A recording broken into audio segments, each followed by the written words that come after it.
Hi guys, my name is Yuri Bikitiwan and this is my travel blog Baguio City. There are many tourist spots in Baguio that you can visit. Here some or of the most popular ones. Number 1, Barkham Park, a public park where you can enjoy boating, biking, skating, picnicking, and other activities.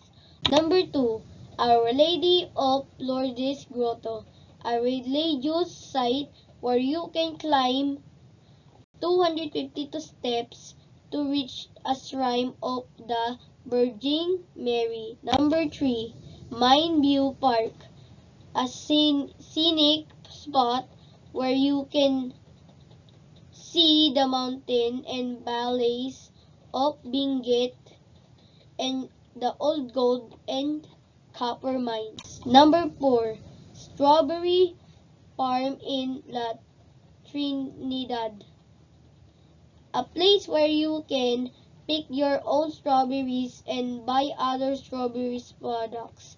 Baguio Botanical Garden, a garden where you can see various plants, flowers, and sculptural displays.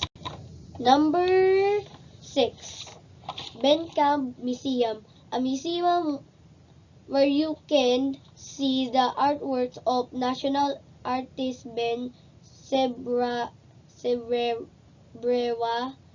and other local artists. Number 7, Ballet of Colors or of Stobosa, a community art project where you can see colorful murals on houses of Stone Hills, Botitiw, and Saudao.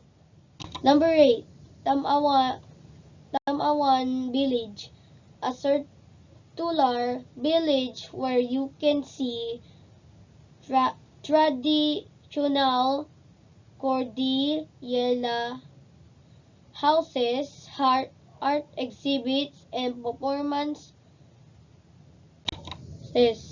Number 9, Baguio Night Market, a street market where you can buy cheap clothes, accessories, and food and clothes. Number 10, The Mansion, the official summer residence of President of the Philippines. Thank you.